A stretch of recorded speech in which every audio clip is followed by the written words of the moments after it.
एतस्मिन् खलु अक्षरे गार्गि आकाशः पोतश्च प्रोतश्च प्राणो वै ज्येष्ठश्च प्रेष्ठश्च परोक्षप्रिया इव हि देवाः परोक्षप्रिया इव हि देवाः। श्रीगुरुभ्यो नमः। अथातः भागवते द्वितीये स्कन्धे षष्ठे अध्याये 30 श्लोकः मीमांस्यते।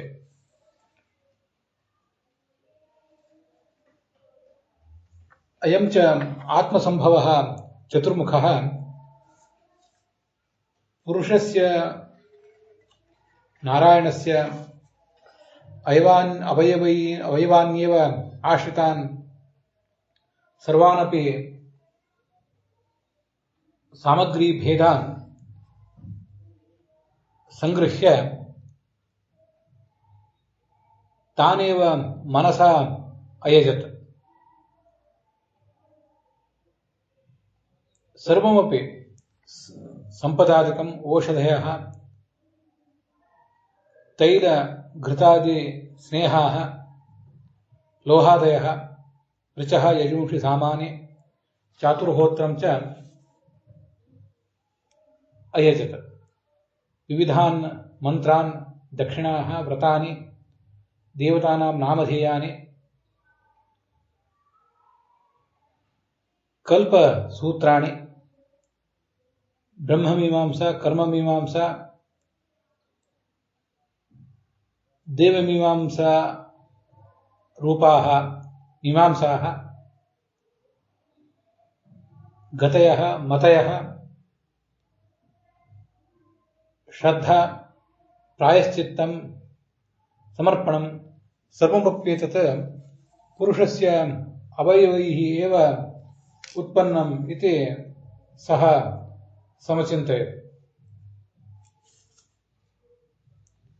इति पुरुषावयवैः संभारान् संभृत्य तम् एव पुरुषम् अहम् अयजम्।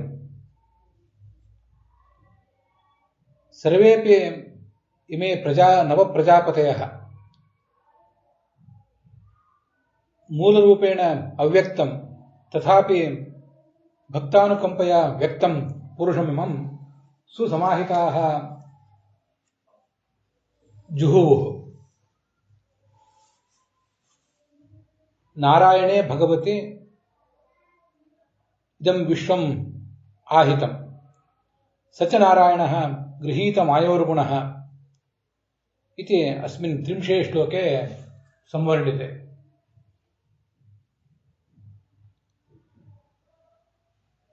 ಭಾಗವತದ 2ನೇ ಸ್ಕಂಧದ 6ನೇ ಅಧ್ಯಾಯದ 30ನೇ ಶ್ಲೋಕವನ್ನು ನಾವಿವತ್ತು ನೋಡಬೇಕು.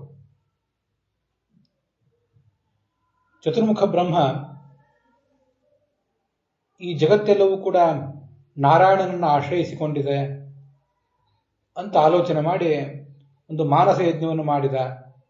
ಅವನು ಮಾಡಿದ ಬಳಿಕವೇ ಮರೀಚಿ ಅತ್ರಿ ಅಂಗಿರಸ್ ಪುಲಸ್ತ್ಯ ಮೊದಲಾದ ಪ್ರಜಾಪತಿಗಳು ಪಿತೃದೇವತೆಗಳು ದೇವತೆಗಳು ದೈತ್ಯರು ಮನುಷ್ಯರು ಎಲ್ಲರೂ ಕೂಡ ಆ ಭಗವಂತನನ್ನ ಆರಾಧಿಸಿದರು ಅನ್ನುವುದನ್ನು ಇಲ್ಲಿ ವರ್ಣನೆ ಮಾಡಿದ್ದಾರೆ. ಮುಂದೆ ಈ 30ನೇ ಶ್ಲೋಕದಲ್ಲಿ ಏನನ್ನು ಹೇಳಲಿಕ್ಕೆ ತೊಡಗುತ್ತಾರೆ ಅನ್ನೋದನ್ನ ಇವತ್ತು ನಾವು ನೋಡಬೇಕಾಗಿದೆ. ಈ ಭಗವಂತ ಸೃಷ್ಟಿಕಾಲದಲ್ಲಿ ಎಲ್ಲ ಪ್ರಕೃತಿಯ ಗುಣಗಳನ್ನು ಸೃಷ್ಟಿಗಾಗಿ ಬಳಕೆ ಮಾಡ್ಕೋತಾನೆ. ವಸ್ತುತಃ ಅವನಲ್ಲಿ ಇದು ಯಾವುದೇ ರೀತಿಯಾದಂತಹ ಗುಣಗಳಿಲ್ಲ, ಗುಣಗಳ ಪ್ರಭಾವಕ್ಕೆ ಅವನು ಒಳಗಾಗುವವನಲ್ಲ. ಆದರೆ ಸೃಷ್ಟಿಗಾಗಿ ಇವೆಲ್ಲವನ್ನು ಕೂಡ ಅವನೇ ಬಳಸಿಕೊಂಡಿದ್ದಾನೆ. ಅಂಥ ಭಗವಂತನಲ್ಲಿ ಈ ಪ್ರಪಂಚ ಎಲ್ಲವೂ ಕೂಡ ಅವಲಂಬಿತ ಆಗಿದೆ.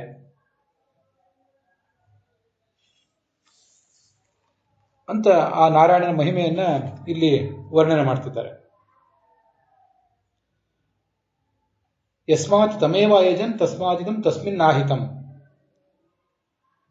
ಈ ಜಗತ್ತೆಲ್ಲವೂ ಕೂಡ ಅವನಲ್ಲೇ ಆಶ್ರಿತ ಆಗಿದೆ ಅಂತ ಯಾಕೆ ಹೇಳ್ತಾರೆ ಅಂದ್ರೆ, ಎಲ್ಲರೂ ಕೂಡ ಅವನನ್ನೇ ಯಜ್ಞಗಳ ಮೂಲಕ ಆರಾಧನೆ ಮಾಡಿದ್ದಾರಲ್ಲ, ಆದ್ದರಿಂದ ಜಗತ್ತೆಲ್ಲವೂ ಕೂಡ ಅವನನ್ನೇ ಅವಲಂಬಿಸಿದೆ ಅಂತ ಭಾಗವತ ತಾತ್ಪರ್ಯದಲ್ಲಿ ಆಚಾರ್ಯರು ಅದನ್ನು ವಿವರಿಸ್ತಾರೆ. ಯಜ್ಞೋ ಯಜ್ಞಪುಮಾನ್ ನಾಮ ಯಜ್ಞೇಶೋ ಯಜ್ಞಭಾವನಃ ಯಜ್ಞಭುಕ್ತೇತಿ ಪಂಚಾತ್ಮ ಯಜ್ಞೇಶ್ವಿದ್ಯೋ ಹರಿಸ್ವಯಂ ಅಂತ ಆ ಭಗವಂತನನ್ನ ಆರಾಧಿಸಬೇಕಾದ್ರೆ ಈ ಜಗತ್ತೆಲ್ಲವೂ ಕೂಡ ಅವನಲ್ಲೇ ಅವಲಂಬಿತ ಆಗಿರಬೇಕು. ಅವನಲ್ಲೇ ಅವಲಂಬಿತ ಆಗಿರುವುದರಿಂದಲೇ ಅವನನ್ನೇ ಪರಮಪುರುಷ, ಯಜ್ಞಪುಮಾನ್, ಯಜ್ಞೇಶ, ಯಜ್ಞಭುಕ್ ಎಂಬುದಾಗಿ ಅವನನ್ನೇ ಈ ಜಗತ್ತೆಲ್ಲವೂ ಕೂಡ ಆರಾಧಿಸಿದೆ.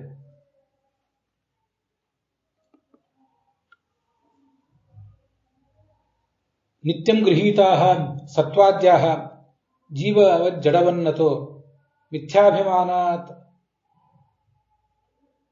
ಸ್ವರೂಪತ್ವಾತ್ ಸ್ವಾತಂತ್ರ್ಯಾತ್ ಬಹಿರೇವತು ಅಂತ ಬ್ರಹ್ಮತರ್ಕದ ಮಾತೊಂದನ್ನು ಕೂಡ ಆಚಾರ್ಯರು ಅಲ್ಲಿ ಉದ್ಧರಿಸಿದ್ದಾರೆ. ಈ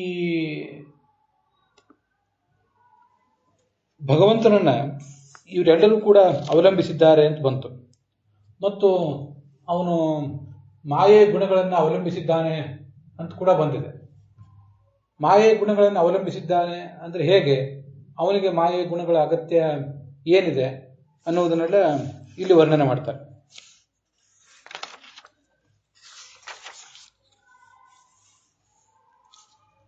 ಈ ಪ್ರಪಂಚ ಎಲ್ಲವೂ ಕೂಡ ಅವನಲ್ಲಿ ಅವಲಂಬಿತ ಇದೆಯಲ್ಲ. ಬೇರೆ ಬೇರೆ ವ್ಯಾಖ್ಯಾನಗಳಲ್ಲಿ ಅದು ಹೇಗೆ ಅಂತನ್ನುವುದನ್ನ ಯಾರು ಕೂಡ ವರ್ಣನೆ ಮಾಡಲಿಲ್ಲ. ಭಗವಂತನ ಹೇಗೆ ಅವಲಂಬಿಸಿದೆ ಅನ್ನುವುದನ್ನ ಯಾರು ಕೂಡ ವರ್ಣನೆ ಮಾಡಿಲ್ಲ. ಅದನ್ನ ಆಚಾರ್ಯರು ಮಾತ್ರ ಭಾಗವತ ತಾತ್ಪರ್ಯದಲ್ಲಿ ವರ್ಣಿಸಿದ್ದಾರೆ. ಏನದಕ್ಕೆ ಅರ್ಥ ಅನ್ನೋದನ್ನ ಈಗ ನೋಡ್ಬೇಕು ನಾವು. ಬೇರೆ ಯಾವ ವ್ಯಾಖ್ಯಾನಗಳಲ್ಲೂ ಕೂಡ ಪ್ರಪಂಚ ಎಲ್ಲವೂ ನಾರಾಯಣನಲ್ಲಿ ಯಾಕೆ ಆಶ್ರಿತ ಅನ್ನೋದ್ರ ಬಗ್ಗೆ ವಿವರ ಇಲ್ಲ. ಅವುಗಳಿಗೆ ಏನು ಪರಸ್ಪರ ಸಂಬಂಧ ಅನ್ನುವುದನ್ನ ಆಚಾರ್ಯರು ಈ ಭಾಗವತ ತಾತ್ಪರ್ಯದಲ್ಲಿ ವರ್ಣನೆ ಮಾಡಿದ್ದಾರೆ. ಯಸ್ಮಾತ್ ತಮೇವ ಅಯೋಜನ್, ಎಲ್ಲರೂ ಕೂಡ ಅವನನ್ನೇ ಆರಾಧನೆ ಮಾಡಿದ್ರಲ್ಲ ಯಜ್ಞಗಳ ಮೂಲಕ, ಸಮಸ್ತ ಪ್ರಪಂಚ ಎಲ್ಲವೂ ಅವನನ್ನೇ ಆರಾಧನೆ ಮಾಡಿದ್ದಲ್ಲ, ಆದ್ದರಿಂದ ಎಲ್ಲವೂ ಅವನಲ್ಲೇ ಅವಲಂಬಿತ ಆಗಿದೆ ಅಂತ ಅದರ ತಾತ್ಪರ್ಯ.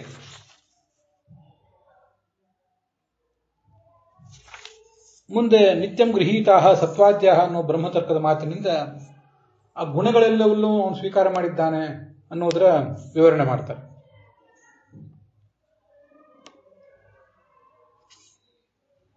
ಈ ಜೀವ ಏನಿದ್ದಾನೆ ಅವನು ಪ್ರಾಕೃತವಾದಂತಹ ಈ ಶರೀರದಲ್ಲಿ ಬದ್ಧನಾಗಿದ್ದಾನೆ. ಪ್ರಾಕೃತವಾದ ಶರೀರದಲ್ಲಿ ಬದ್ಧನಾಗಿರುವುದರಿಂದ ಅವನಿಗಂತೂ ಆ ಗುಣಗಳ ಬಂಧನ ಇದ್ದೇ ಇದೆ. ಸತ್ವಂ ರಜಸ್ತಮ ಇತಿ ಗುಣಾ ಪ್ರಕೃತಿ ಸಂಭವಾ ನಿಬದ್ಧಂತಿ ಮಹಾಬಾಹೋ ದೇಹೇ ದೇಹಿನಮವ್ಯಯಂ ಅಂತ ಭಗವದ್ಗೀತಾ ಕೂಡ ಅವನು ವರ್ಣನೆ ಮಾಡಿದೆ. ಸತ್ವ ರಜಸ್ಸು ತಮಸ್ಸು ಅನ್ನೋ ಗುಣಗಳು ಅವನನ್ನು ಕಟ್ಟಿ ಹಾಕಿವೆ ಅಂತ. ನಾರಾಯಣನ ಆ ಗುಣಗಳೇನು ಕಟ್ಟಿ ಹಾಕುವ ಪ್ರಸಕ್ತಿ ಏನಿದೆ, ಆ ಒಂದು ಪ್ರಶ್ನಕ್ಕೂ ನಾವು ಉತ್ತರ ಕಂಡುಕೋಬೇಕು. ಅಥವಾ ಈ ಜಡ ಪದಾರ್ಥಗಳಂತೂ ಗುಣ ರೂಪವೇ ಆಗಿವೆ. ಸತ್ವ ರಜಸ್ಸು ತಮೋ ಗುಣಗಳ ಮಿಶ್ರಣವಿಲ್ಲದ ಯಾವ ಜಡ ವಸ್ತು ಕೂಡ ಈ ಜಗತ್ತಿನಲ್ಲಿ ಇಲ್ಲ. ನಾರಾಯಣ ಗುಣಗಳನ್ನು ಸ್ವೀಕಾರ ಮಾಡುವುದು ಅಂದ್ರೆ ಹೇಗೆ, ಜೀವದಂತೆಯೋ ಜಡದಂತೆಯೋ ಹೇಗೆ ಅನ್ನುವ ಪ್ರಶ್ನೆಗೆ ನಾವು ಉತ್ತರ ಕಂಡುಕೋಬೇಕಾಗ್ತದೆ. ಈ ಜೀವ ಪ್ರಕೃತಿ ಮತ್ತು ಪುರುಷರ ನಿಬಂಧನಕ್ಕೊಳಗಾಗಿ ಪ್ರಾಕೃತವಾದ ಈ ಲಿಂಗದೇಹ, ಅನಿರುದ್ಧ ದೇಹ ಮತ್ತು ಭೌತ ದೇಹಗಳ ಹಿಡಿತದಲ್ಲಿದ್ದಾನೆ. ಆದರೆ ನಿತ್ಯ ಮುಕ್ತರಾದಂತಹ ಲಕ್ಷ್ಮಿಯಾಗಲಿ ನಾರಾಯಣರಾಗಲಿ ಅವರು ಪ್ರಕೃತಿಯನ್ನೇ ನಿಯಮಿಸುವವರಾದ್ರಿಂದ ಯಾವತ್ತೂ ಕೂಡ ಸಂಸಾರಕ್ಕೆ ಬಂದವರಲ್ಲ. ಅವರಿಗೆ ಈ ಮೂರು ಗುಣಗಳ ಬಂಧನವೇ ಇಲ್ಲ. ಜೀವ ಮಿಥ್ಯಾಭಿಮಾನ ಇರೋದ್ರಿಂದ, ನಾನು ನನ್ನದು ಅನ್ನುವ ಅಭಿಮಾನ ಇರೋದ್ರಿಂದ ಅವನಿಗೆ ಈ ಗುಣಗಳ ಒಂದು ಬಂಧನ ಇದೆ. ಗುಣಗಳ ಬಂಧನ ಇರೋದ್ರಿಂದ ಮಿಥ್ಯಾಭಿಮಾನ ಬಂದಿದೆ. ಮಿಥ್ಯಾಭಿಮಾನ ಮುಂದುವರಿತಾ ಇರೋದ್ರಿಂದ ಗುಣಗಳ ಬಂಧನವು ಕೂಡ ಮುಂದುವರೆದಿದೆ.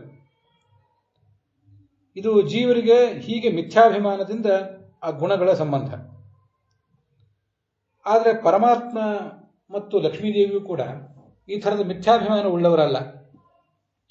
ಪರಮಾತ್ಮನ ಅಧೀನನಾದಂತಹ ಚತುರ್ಮುಖ ಮತ್ತು ವಾಯುಗಳೇ ಮಿಥ್ಯಾಭಿಮಾನ ಉಳ್ಳವರಲ್ಲ ಅಂದಮೇಲೆ ಪರಮಾತ್ಮ ಮತ್ತು ಲಕ್ಷ್ಮೀದೇವಿ ಈ ಮಿಥ್ಯಾಭಿಮಾನ ಉಳ್ಳವರಲ್ಲ ಅಂತ ನಾವು ಪ್ರತ್ಯೇಕವಾಗಿ ಹೇಳಬೇಕಾದ ಅಗತ್ಯ ಏನಿಲ್ಲ. ಅಂತೂ ಜೀವರಂತೆ ಮಿಥ್ಯಾಭಿಮಾನ ಅಲ್ಲ ಇವನಿಗೆ. ಜಡ ಪದಾರ್ಥಗಳಂತೂ ಗುಣರೂಪವೇ ಆಗಿವೆ, ಗುಣಗಳ ಮಿಶ್ರಣವೇ ಆಗಿದೆ. ಇವನು ಜಡನಲ್ಲ. ನಿತ್ಯೋ ನಿತ್ಯಾನಾಂ ಚೇತನಶ್ಚೇತನಾನಾಂ ಅಂತ ಪರಮಚೇತನ ಅವನು. ಆದ್ದರಿಂದ ಅವನಿಗೆ ಜಡವಾದ ಶರೀರವೇ ಇಲ್ಲ. ಆದ್ದರಿಂದ ಅವನಿಗೆ ಆ ಗುಣಗಳ ಮಿಶ್ರಣ ಅಂತ ಅನ್ನೋದು ಇಲ್ಲವೇ ಇಲ್ಲ. ಆದರೆ ಅವನು ಈ ಜಗತ್ತೆಲ್ಲವನ್ನು ಕೂಡ ಯಾಕೆ ಸೃಷ್ಟಿಸ್ಲಿಕ್ಕೋಸ್ಕರ ಈ ಗುಣಗಳನ್ನು ಯಾಕೆ ಸ್ವೀಕಾರ ಮಾಡ್ತಾನೆ ಅಂದ್ರೆ, ಜಗತ್ತೆಲ್ಲವೂ ಪ್ರಾಕೃತವಾದ ಈ ಜಗತ್ತನ್ನ ಅವನು ಹುಟ್ಟಿಸ್ಲಿಕ್ಕೋಸ್ಕರ ಈ 3 ಗುಣಗಳನ್ನು ಸ್ವೀಕಾರ ಮಾಡಿದ್ದಾನಷ್ಟೆ. ಹಾಗೆ ನೋಡಿದರೆ ಈ 3 ಗುಣಗಳು ಕೂಡ ಅವನಲ್ಲಿ ಅನಾದಿ ಕಾಲದಿಂದಲೂ ಇದ್ದೇ ಇವೆ. ಈ ಜಗತ್ತೆಲ್ಲವೂ ಕೂಡ ಅವನನ್ನು ಬಿಟ್ಟು ಹೋಗುವುದಿಲ್ಲ, ಜಗತ್ತಿನಲ್ಲೇ ಸೇರಿವೆ ಈ 3 ಗುಣಗಳು. ಸತ್ವಂ ರಜಸ್ತಮ ಇತಿ ಗುಣಾ ಪ್ರಕೃತಿ ಸಂಭವ. ಪ್ರಕೃತಿಯ 3 ಗುಣಗಳು. ಪ್ರಕೃತಿಯೇ ಭಗವಂತನಲ್ಲಿ ಅನಾದಿ ಕಾಲದಿಂದ ಅವಲಂಬಿತ ಆಗಿದೆ ಅಂದಮೇಲೆ ಆ ಗುಣಗಳಾದರೂ ಅವನಲ್ಲಿ ಬಿಟ್ಟು ಹೋಗುವುದೆಲ್ಲಿ? ಆದ್ದರಿಂದ ನಿತ್ಯಂ ಗೃಹೀತಾ ಸತ್ವಾದ್ಯಾ, ಸತ್ವ ಮೊದಲಾದ ಗುಣಗಳು ನಿತ್ಯವೂ ಅವನಲ್ಲಿ ಇದ್ದೇ ಇವೆ. ಆದರೆ ಈಗ ಸೃಷ್ಟಿಯನ್ನು ಮಾಡಲಿಕ್ಕೋಸ್ಕರ ಅವುಗಳನ್ನು ಮತ್ತೆ ತನ್ನ ಕೈಗೆ ಎತ್ತಿಕೊಂಡಿದ್ದಾನಷ್ಟೆ. ಜೀವವತ್ ಜಡವತ್ ನತು, ಜೀವದಂತೆ ಅವನಲ್ಲ, ಜಡದಂತೆನೂ ಅಲ್ಲ. ಜೀವ ಮಿಥ್ಯಾಭಿಮಾನದಿಂದ ಗುಣಗಳನ್ನ ಅಂಟಿಸಿಕೊತಾನೆ. ಜಡ ಅಂತೂ ಆ ಗುಣ ಸ್ವರೂಪವಾದ್ರಿಂದ ಗುಣಗಳ ಸಂಬಂಧವುಳ್ಳದ್ದು. ಆದರೆ ಭಗವಂತ ಹಾಗಲ್ಲ, ಸ್ವಾತಂತ್ರ್ಯ ಬಹಿರೇವತು. ಅವನಲ್ಲಿ ಈ ಜಗತ್ತಿನಲ್ಲಿ ಸರ್ವತಂತ್ರ ಸ್ವತಂತ್ರ ತತ್ವ ಅವನಾದ್ರಿಂದ, ಅವನು ಈ ಜಗತ್ತನ್ನ ಆಳುವವನಾದ್ರಿಂದ ಆ ಗುಣಗಳೆಲ್ಲವನ್ನೂ ತನ್ನ ಅಧೀನದಲ್ಲಿ ಇಟ್ಕೊಂಡಿದ್ದಾನೆ ಅಂತ ಅದರ ಒಟ್ಟು ಅಭಿಪ್ರಾಯ ಆಗ್ತದೆ.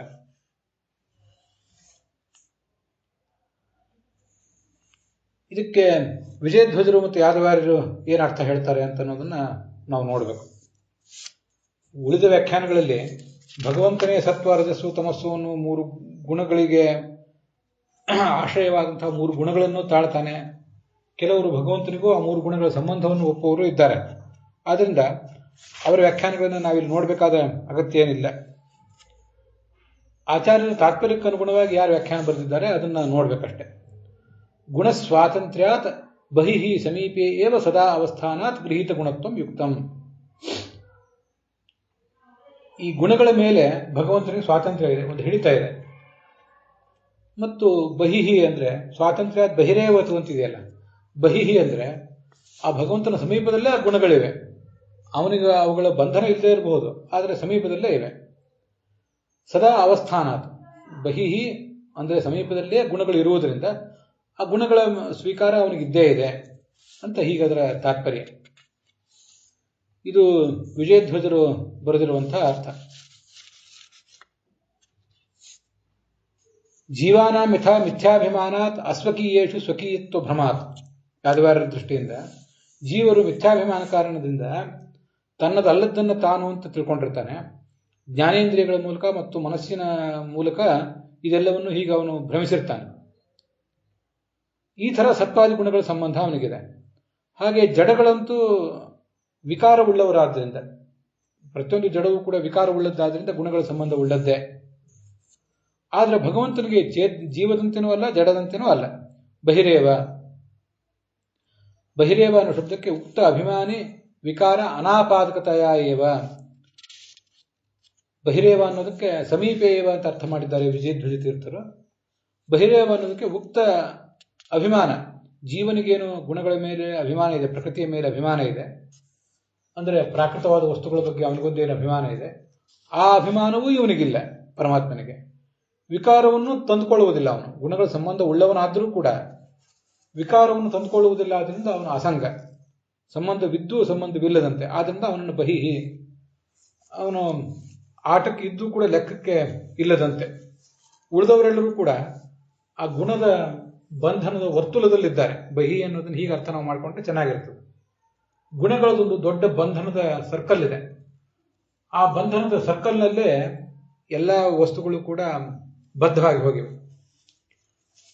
ಆದರೆ ಇವನು ಮಾತ್ರ ಆ ಗುಣಗಳ ಬಂಧನದ ಸರ್ಕಲ್ನಿಂದ ಹೊರಗಿದ್ದಾನೆ. ಆದ್ರಿಂದ ಆ ಬಂಧನದ ವೃತ್ತ ಅಂತ ಅನ್ನೋದು, ಆ ಹಗ್ಗದ ಒಂದು ಕಟ್ಟು ಅನ್ನೋದು ಇವನಿಗೆ ಏನು ಕೂಡ ಮಾಡಿಲ್ಲ. ಕಟ್ಟಿನ ಒಳಗೆ ಜೀವ ಇದ್ದಾನೆ, ಕಟ್ಟಿನ ಹೊರಗೆ ಭಗವಂತ ಇದ್ದಾನೆ. ಅದೆರಡು, ಜೀವನೂ ಸಮೀಪದಲ್ಲಿದ್ದಾನೆ, ಭಗವಂತನೂ ಸಮೀಪದಲ್ಲಿದ್ದಾನೆ.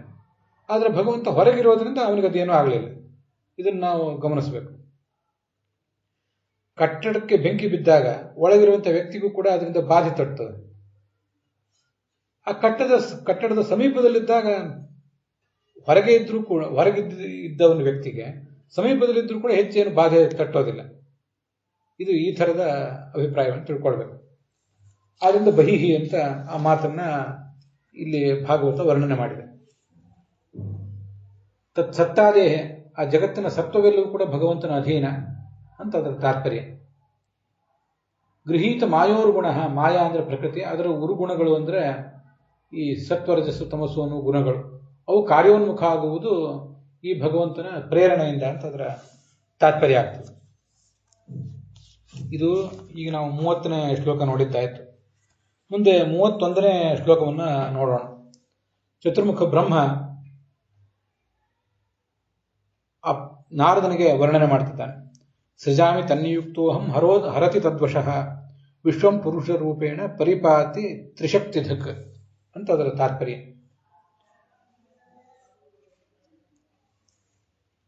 ಬ್ರಹ್ಮಣಿ ಬ್ರಹ್ಮರೂಪೋಸೌ ಶಿವರೂಪಿ ಶಿವೇ ಸ್ಥಿತಃ ಸ್ವಯಂ ಚ ವಿಷ್ಣು ರೂಪೇಣ ಅಂತ ಹೀಗೆ ಹಿಂದೆ ಒಂದ್ಸರಿ ಭಾಗವತ ತಾತ್ಪರ್ಯದಲ್ಲಿ ಬಂದಿದೆ. ಚತುರ್ಮುಖ ಬ್ರಹ್ಮನಲ್ಲಿ ಬ್ರಹ್ಮ ಎಂಬ ರೂಪದಿಂದಲೇ ಭಗವಂತ ಇದ್ದಾನೆ. ರುದ್ರನಲ್ಲಿ ರುದ್ರ ಎಂಬ ರೂಪದಿಂದಲೇ ಭಗವಂತ ಇದ್ದಾನೆ. ಶಿವನಲ್ಲಿ ರುದ್ರ ಅಂದ್ರೆ ಶಿವ, ಶಿವನಲ್ಲಿ ಶಿವರೂಪದಿಂದಲೇ ಭಗವಂತ ಇದ್ದಾನೆ. ಆದ್ದರಿಂದ ಚತುರ್ಮುಖ ಬ್ರಹ್ಮ ಹೇಳ್ತಾನೆ, ನನ್ನಲ್ಲಿ ಬ್ರಹ್ಮ ಎಂಬ ಶಬ್ದದಿಂದ ಇದ್ದು, ಬ್ರಹ್ಮ ಎಂಬ ರೂಪದಿಂದ ಇದ್ದು ನನ್ನನ್ನು ಆತ ನಿಯಮಿಸುವುದರಿಂದ ನಾನು ಸೃಷ್ಟಿ ಮಾಡ್ತಿದ್ದೇನೆ. ಶಿವನಲ್ಲಿ ಶಿವರೂಪದಿಂದ ಆತ ಇದ್ದು ಸೃಷ್ಟಿ ಮಾಡ್ತಿರುವುದರಿಂದ ಆ ಶಿವ ದಯ ಮಾಡ್ತಿದ್ದಾನೆ. ಅದನ್ನು ಐತರೇಯ ಉಪನಿಷತ್ತಿನಲ್ಲಿ ಬೇರೆ ಬೇರೆ ಥರದ ಸಂದರ್ಭದಲ್ಲಿ ವರ್ಣನೆ ಮಾಡಿದ್ದಾರೆ. ಸೃಷ್ಟಿಕರ್ತ ಬ್ರಹ್ಮನಾಮ ಯೋಸದ ಚತುರಾನನಂ ಅಂತರ್ಯಾಮಿ ವಿರಿಂಚಸ್ಯ ಅಂತ. ವಿರಿಂಚ ಅಂದ್ರೆ ಚತುರ್ಮುಖ ಬ್ರಹ್ಮ. ಅವನ ಅಂತರ್ಯಾಮಿ ಬ್ರಹ್ಮ ಎಂಬ ಹೆಸರಿನ ಭಗವಂತ. ಅವನು ಚತುರ್ಮುಖ ಬ್ರಹ್ಮನನ್ನು ಸೃಷ್ಟಿಸಿದವನು, ಈ ಜಗತ್ತನ್ನು ಸೃಷ್ಟಿಸಿದವನು. ನೃಸಿಂಹೋ ರುದ್ರನಾಮಕಃ, ಶಿವನ ಅಂತರ್ಯಾಮಿ. ರುದ್ರ ಎಂಬ ಹೆಸರುಳ್ಳಂತಹ ನರಸಿಂಹ ರೂಪಿಯಾದ ಭಗವಂತ ಆ ಶಿವನ ಅಂತರ್ಯಾಮಿಯಾಗಿದ್ದಾನೆ.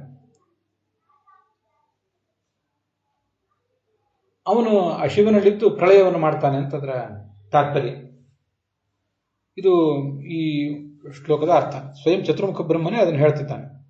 ಹೀಗೆ ಅವನ ಪ್ರೇರಣೆಯಿಂದ ನಾನು ಸೃಷ್ಟಿ ಮಾಡ್ತಿದ್ದೇನೆ. ಅವನ ಪ್ರೇರಣೆಯಿಂದಲೇ ಈ ಶಿವ ಜಗತ್ತನ್ನ ನಾಶಪಡಿಸ್ತಾನೆ.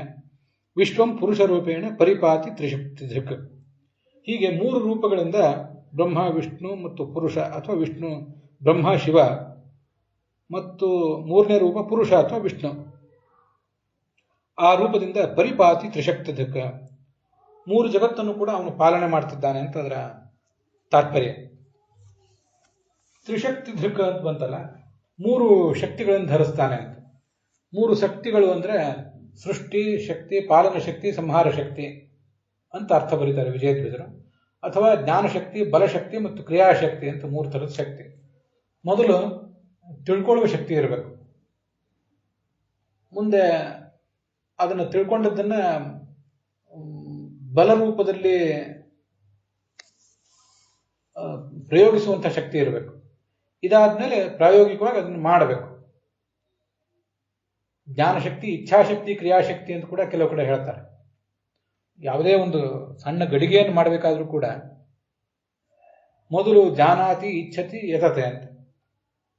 ಹೇಗೆ ಗಡಿಗೆಯನ್ನು ಮಾಡಬೇಕು ಅನ್ನೋದ್ರ ಬಗ್ಗೆ ಒಂದು ಜ್ಞಾನ ಇರಬೇಕು. ಅದಾದ್ಮೇಲೆ ಮಾಡಬೇಕೆಂಬ ಇಚ್ಛೆ ಬೇಕು. ಇದಾದ್ಮೇಲೆ ಮುಂದೆ ಅದನ್ನು ಮಾಡುವಂತಹ ಕ್ರಿಯಾತ್ಮಕವಾಗಿ ಅದನ್ನ ಕ್ರಿಯೆಗೆ ಇಳಿಸುವಂತಹ ಶಕ್ತಿ ಒಂದು ಬೇಕು. ಅವುಗಳನ್ನೇ ಜ್ಞಾನಶಕ್ತಿ, ಇಚ್ಛಾಶಕ್ತಿ, ಕ್ರಿಯಾಶಕ್ತಿ ಅಂತ ವರ್ಣನೆ ಮಾಡ್ತಾರೆ. ಇದು ವಿಜಯಧ್ವಜರು ಹೇಳಿದ್ದು. ಯಾದವಾರರು ಹೇಳುವಂತೆ 3 ಶಕ್ತಿಗಳು ಅಂದ್ರೆ ಶಕ್ಯತ್ವಾತ್ ಶಕ್ತಯೋ ಭಾರ್ಯಾ ಅಂತ ಹಿಂದೊಂದು ಕಡೆ ಭಾಗವತ ತಾತ್ಪರ್ಯದಲ್ಲಿ ಬಂದಿದೆ, ಮುಂದೂ ಕೂಡ ಬರೋದಿದೆ. ಶಕ್ತಿಗಳು ಅಂದರೆ ಪತ್ನಿಯರು ಅಂತ ಅರ್ಥ. ಭಗವಂತನ ಪತ್ನಿ ಲಕ್ಷ್ಮೀದೇವಿ ಗುಣತ್ರಯಗಳಿಗೆ ಅಭಿಮಾನಿಯಾಗಿ ಶ್ರೀ ಭೂ ದುರ್ಗಾ ಅಂತ 3 ರೂಪದಿಂದಿದ್ದಾಳೆ.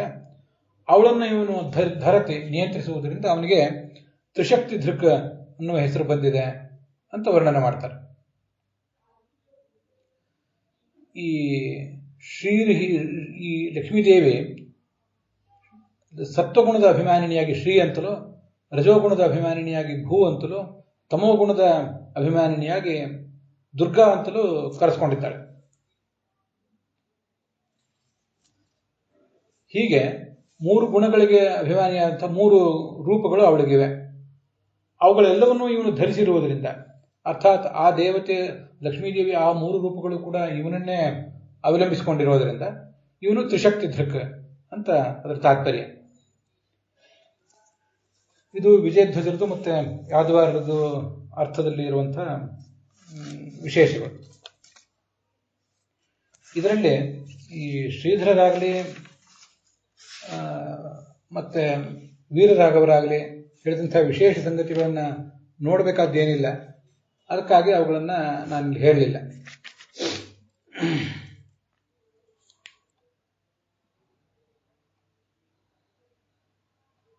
ಪಾಲನಂತೂ ಸ್ವಯಮೇವ ಕರೋತಿ.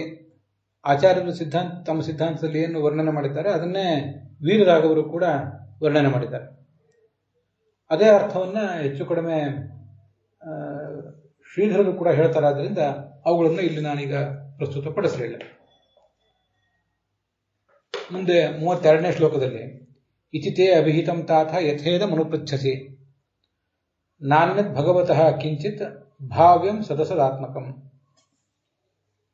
ಚತುರ್ಮುಖ ಬ್ರಹ್ಮ ಆ ನಾರದನಿಗೆ ಇದೆಲ್ಲವನ್ನು ವರ್ಣನೆ ಮಾಡ್ತಾ ಹೀಗೆ ಹೇಳಿದ್ರಂತೆ.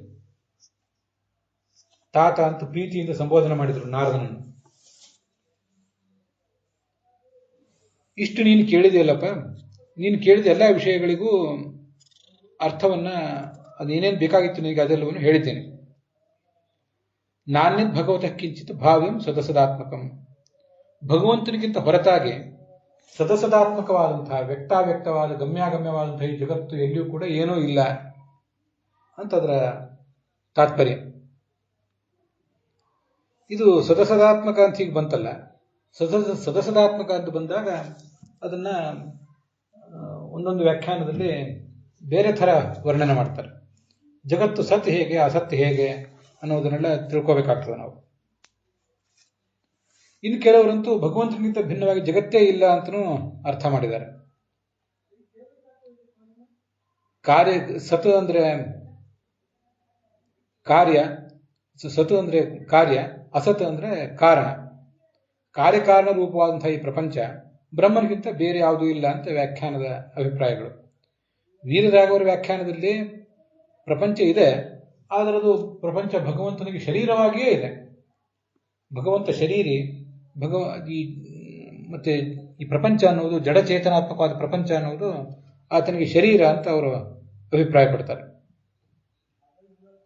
ಇನ್ನು ಕೆಲವು ಬೇರೆ ಬೇರೆ ವ್ಯಾಖ್ಯಾನಗಳಲ್ಲಿ ಸತ್ಯವಾದಂತಹ ಘಟ ಪಟ ಮೊದಲಾದ ವಸ್ತುಗಳು ಅವು ಬ್ರಹ್ಮರೂಪವೇ.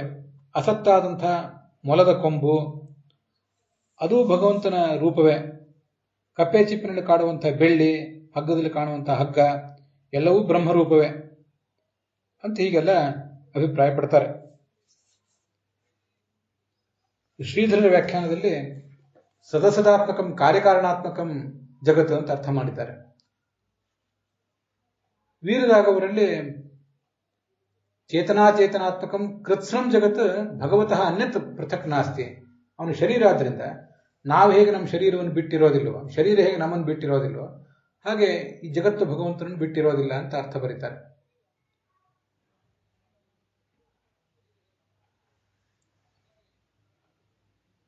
ಈ ಥರ ಬೇರೆ ಬೇರೆ ಥರದ ವ್ಯಾಖ್ಯಾನಗಳಿವೆ. ಈ ಅಸತ್ ಪದಾರ್ಥವು ಕೂಡ ಬ್ರಹ್ಮನ ರೂಪವೇ. ಕೆಲವರು ಹೀಗೂ ಹೇಳೋರಿದ್ದಾರೆ. ಯಾಕೆಂದ್ರೆ ಅದು ಕಾಣಬೇಕು ಹೇಗೆ? ಅಸತ್ ಪದಾರ್ಥ ಬ್ರಹ್ಮಸ್ವರೂಪ ಅಲ್ಲದೆ ಹೋದ್ರೆ ಅದು ಕಾಣುವುದು ಹೇಗೆ? ಕಾಣ್ತಿದೆ, ಆದ್ರಿಂದ ಅಸತ್ತು ಬ್ರಹ್ಮನ ರೂಪವೇ.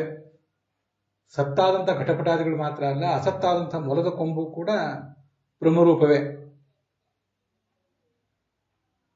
ಹೀಗೆಲ್ಲ ಬೇರೆ ಬೇರೆ ವ್ಯಾಖ್ಯಾನಗಳನ್ನು ಮಾಡೋರಿದ್ದಾರೆ. ಆದರೆ ಅದಕ್ಕೇನು ವಾಸ್ತವಿಕ ತಾತ್ಪರ್ಯ ಅನ್ನೋದನ್ನು ಆಚಾರ್ಯರು ಈ ಬ್ರಹ್ಮತರ್ಕದ ಆಧಾರದಿಂದ ವರ್ಣನೆ ಮಾಡ್ತಾರೆ. ಸದಿತಿ ವ್ಯಕ್ತಮುದ್ದಿಷ್ಟಂ ಅಸದ್ ಅವ್ಯಕ್ತಮುಚ್ಯತೆ ಗಮ್ಯಾಗಮ್ಯ ಸ್ವರೂಪತ್ವಾತ್ ತತ್ ಸತ್ತಾದಿ ಹರಿಯರ್ಯತಃ ಅತಸ್ತಸ್ಮಾತ್ ಅನ್ಯದೇವ ಹಿ ಅನನ್ಯದಿತಿ ಭಣ್ಯತೆ ಅಂತ ಆ ಬ್ರಹ್ಮತರ್ಕದ ಆಧಾರ. ಸತ್ ಅಂದ್ರೆ ಏನರ್ಥ? ವ್ಯಕ್ತ ಅಂತ ಅರ್ಥ. ಅಸತ್ ಅಂದ್ರೆ ಅವ್ಯಕ್ತ ಅಂತ ಅರ್ಥ. ಅದನ್ನೇ ಇನ್ನೊಂದು ಶಬ್ದದಿಂದ ಹೇಳುವುದಾದ್ರೆ ಸತ್ ಅಂದ್ರೆ ಗಮ್ಯ, ಅಸತ್ ಅಂದ್ರೆ ಅಗಮ್ಯ. ಈ ಪ್ರಪಂಚ ನಮಗೆ ಸ್ವಲ್ಪ ಗಮ್ಯ, ಸ್ವಲ್ಪ ಅದನ್ನು ತಿಳ್ಕೊಳ್ಳಿಕ್ಕೆ ನಮಗೆ ಸಾಧ್ಯ ಇದೆ. ಇನ್ನು ಪೂರ್ಣ ರೀತಿಯಿಂದ ಅದು ಗಮ್ಯ ಅಲ್ಲ. ಭಗವಂತನನ್ನು ನಾವು ಪೂರ್ಣವಾಗಿ ತಿಳಿದಿಲ್ಲ ಅನ್ನುವುದು ಬೇರೆ ವಿಷಯ. ಜಗತ್ತನ್ನೇ ಪೂರ್ಣವಾಗಿ ತಿಳಿದಿಲ್ಲ ನಾವು, ಅದರಿಂದ ಅದು ಅಗಮ್ಯ, ಅಸತ್, ಅವ್ಯಕ್ತ.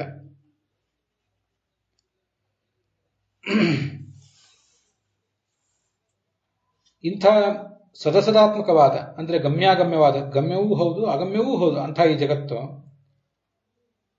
ತನ್ನ ಅಸ್ತಿತ್ವವನ್ನು ಪಡೆದದ್ದೇ ಬ್ರಹ್ಮನಿಂದ. ಅವನನ್ನು ಬಿಟ್ಟರೆ ಅದಕ್ಕೆ ಅಸ್ತಿತ್ವವೇ ಇಲ್ಲ. ಅತಸ್ತಸ್ಮಾತ್ ಅನ್ಯದೇವ, ಮೂಲತಃ ಫಂಡಮೆಂಟಲಿ ಭಗವಂತನಿಂದ ಅದು ಭಿನ್ನವೇ, ಅವನಿಂದ ಹುಟ್ಟಿದ್ದು ಮಾತ್ರ ಅದು.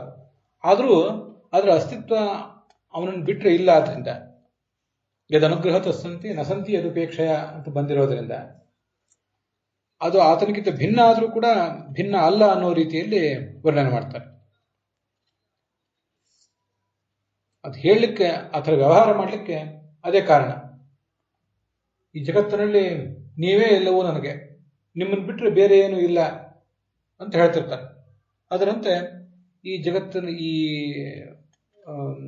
ಬ್ರಹ್ಮನನ್ನು ಬಿಟ್ಟರೆ ಬೇರೆ ಯಾವುದು ಕೂಡ ಇಲ್ಲ ಅಂತ ಅದರ ತಾತ್ಪರ್ಯ. ಈ ಥರ ಬ್ರಹ್ಮತರ್ಕದ ಆಧಾರದಿಂದ ಅದರ ಅಭಿಪ್ರಾಯಗಳನ್ನು ನಾವು ತಿಳ್ಕೊಳ್ಬೇಕು. ಸದಸದಾತ್ಮಕಂ ಅಂದ್ರೆ ವ್ಯಕ್ತಾವ್ಯಕ್ತಾತ್ಮಕಂ, ಜ್ಞೇಯಾಜ್ಞೇಯಾತ್ಮಕಂ ಅಂತ ವಿಜಯಧ್ವಜರು ಅರ್ಥ ಮಾಡಿದ್ದಾರೆ. ಯಾದವಾರ್ಯರ ಅಭಿಪ್ರಾಯವೂ ಕೂಡ ಹಾಗೇ ಇದೆ. ವ್ಯಕ್ತಾವ್ಯಕ್ತಾತ್ಮಕ ಬಿನಂ ಭಾವ್ಯಂ ಉತ್ಪಾದ್ಯಂ ಕಿಂಚಿತ್ ಮದಾಧಿಕಂ ವಿಶ್ವಂ, ನನ್ನಿಂದ ಆರಂಭ ಮಾಡಿಕೊಂಡು ಈ ವಿಶ್ವವೆಲ್ಲವೂ ಕೂಡ ಹೀಗಿದೆ ಅಂತ ಅದರ ತಾತ್ಪರ್ಯ.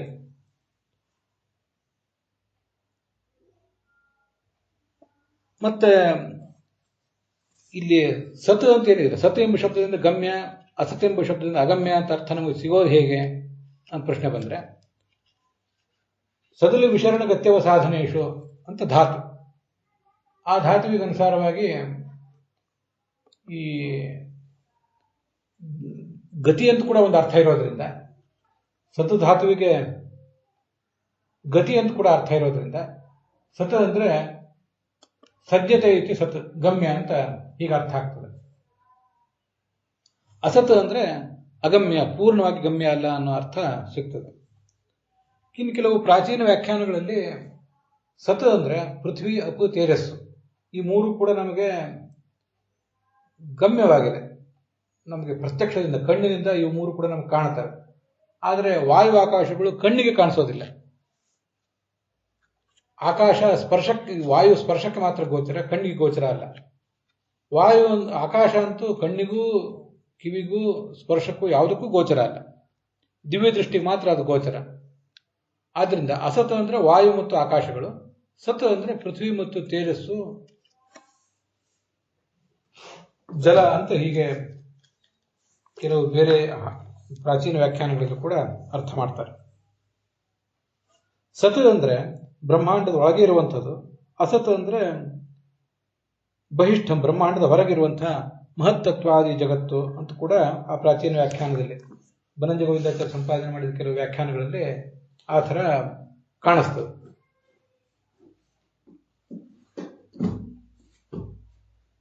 ಹೀಗೆ ಇವತ್ತು ನಾವು 32 ಶ್ಲೋಕಗಳವರೆಗೆ ಶ್ರವಣ ಮಾಡಿದ್ದೀವಿ. ಆ ಭಾಗ ಇಲ್ಲಿಗೆ ಸಮಾಪ್ತವಾಗಿದೆ. ಹುಸಿಯ ನಾಡಿ ಹೊಟ್ಟೆ ಹೊರೆವ ವಿಷಯದಲ್ಲಿ ರಸಿಕನೆಂದು ಹುಸಿಗೆ ಹಾಕಿದ್ರು ಇನ್ನು ಶ್ರೀಕೇಶನೇ, ಈಶನಿನ್ನ ಚರಣ ಭಜನೆ ಆಸೆಯಿಂದ ಮಾಡುವೆ, ದೋಷ ರಾಶಿ ನಾಶ ಮಾಡು ಶ್ರೀಶಕೇಶವ. ಶ್ರೀಕೃಷ್ಣಾರ್ಪಣ ಮಸ್ತು.